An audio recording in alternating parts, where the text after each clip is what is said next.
Hi everybody, welcome to my kitchen table. Today we're going to be learning about the parts of an egg, and I like to call it the Eggsploration. Be prepared for some egg puns throughout this entire video. So let's get right into it. So here we have the parts of the egg. So we're gonna go over all of them, and hopefully by the end of it, you'll be able to know all the parts of the egg and what they do for a developing chick. So let's start with the easy one. So this big yellow circle in the middle, probably everybody recognizes, that is the yolk. But what does the yolk do for an egg? So the yolk contains protein, and it is in charge of making sure that your developing chick has enough protein, has enough food to develop over the 21 days that it is in the egg. And that is why the germinal disc sits on top of the yolk. So the germinal disc is actually a collection of cells on top of the yolk where a fertilized egg will begin to grow. Now, the difference between a fertilized egg and a market egg is a fertilized egg comes from a farm.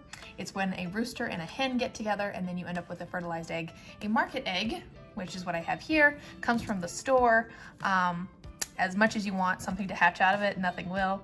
It is just a market egg, but it makes a very good cake if you want to make a cake with it. So the germinal disc sits on top of the yolk because this collection of cells is what turns into your chicken embryo. And of course, your chicken embryo eventually, in 21 days, if all the science goes right, turns into a chick.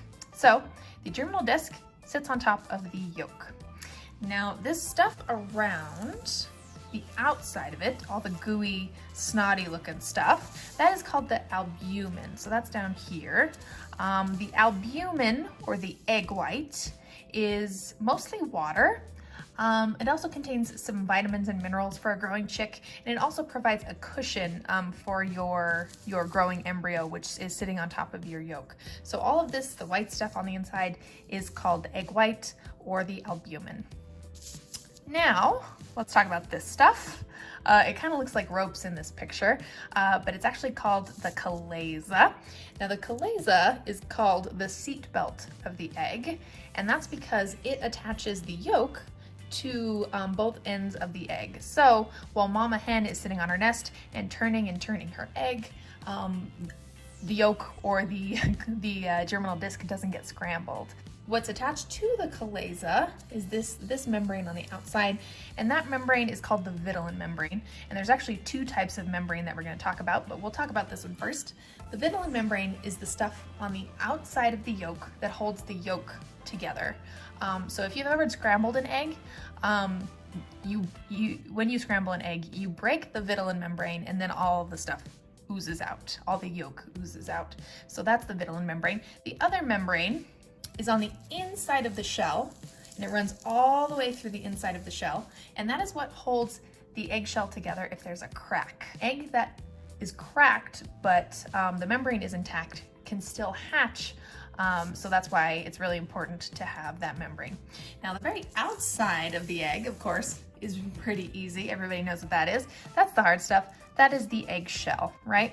So the eggshell is mostly made of calcium, and it actually does have some pores in it. I'll hold it up. This one even has like a little belly button. It's not really a belly button, but it's a little collection of calcium that kind of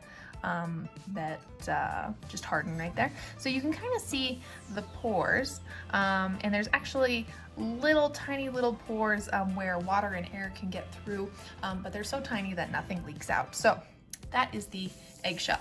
And of course, everyone knows that eggs come in white and lots of other colors as well. This is usually in the top part of the egg, or the bottom part of the egg, which is the rounder part, the bigger part. It's called the air cell. Now, why on earth would an egg need an air cell? Well, on day 18, when the developing embryo has fully developed, it's time to start hatching. So, has a membrane. It is part of the membrane, and there's a little gap in the membrane, and that is where there's a little collection of air. So the chicken embryo, at that point chicken, will use its little egg tooth to poke into that air cell and take a deep breath, and then it will start hatching. chicks are fully developed on day 18, but it takes till day 21 for them to hatch. So that is why we need an air cell. So we talked about the air cell, the shell, the vitelline membrane, the outer membrane, the chalaza, the albumin or the egg white, the germinal disc or germ spot, and we talked about the yolk. So let's take away the diagram and let's get cracking. See, I told you to prepare for egg jokes here. So here we go. Remember this guy? Well, now we're gonna crack it open. So we are going to try and find all of the egg parts today. And I have my little pen here so I can point things out as we go along. So first let's crack this egg. So first of all, you can see the little, the shell. The shell does crack. All right, ooh, good. We got a good one. All right, so let's take a look inside this eggshell first. So remember, our outer membrane is what holds our shell together. So I can kind of peel off these little bits of shell, but you see that papery substance? You can kind of see how my finger, you can see my finger through the membrane. That's the outer membrane. So it covers all the inside of the shell. It's actually very smooth, and it's what it holds your shell together. So like I said, if you have a chicken egg that has cracked, but the membrane is intact, that egg may still hatch. So that's our outer membrane, and of course we have our shell. So those are two of our parts. This is a great example of the air cell. So you all can kind of see how there's a little bubble in there as I move it. So that is what our day 18-year-old chick would poke into with its egg tooth and take a deep breath before it starts to hatch. So that is a great example of the air cell. Now let's look at the gooey stuff. So right here on top, you can already see this kind of white snotty stuff, and it's kind of over here too. That is your chalaza. And remember, the chalaza is the seatbelt of the egg, and so it holds the yolk on the inside of the egg on both sides as the mama hen is spinning it. So that is our seatbelt of the egg. Now let's see if we can find the germinal disc. Sometimes it takes a minute and sometimes it's underneath. Oh, there it is. All right, so I don't know how well you can see this on camera, but it is right there. You see that kind of lighter spot right there? That is the germinal disc or the germ spot. So if this were a fertilized egg, this is a not fertilized egg, but if it was, that is where the collection of cells is. That is where life begins. So again, like I said, it sits on top of the yolk, and that is like, it's like a chicken having their refrigerator right next to their bed, right? They can reach over and grab whatever they need out of their refrigerator, which is the yolk, right? But there it is. So that is the germ spot. So there we go. Now this stuff, this clearish white stuff, that's of course our egg white or our albumin. And it's mostly water, but it has some vitamins and minerals for our growing chick as well. And it also provides a bit of a cushion. So we talked about the air cell, we got the membrane, the shell, oh, the vitelline membrane. So if I pick this up, because I'm able to pick this up, that means our vitelline membrane is not intact. So our vitelline membrane, of course, is the outside of this, of the yolk, and that's what's holding the yolk together, right? So that's the vitelline membrane. So we talked about the yolk, we talked about the germinal disc, we talked about the egg white, the albumin, the chalaza, the membrane, the vitelline membrane, we talked about the shell, and we talked about the air cell, right? So that is all the parts of the egg, and it's a little bit gooey.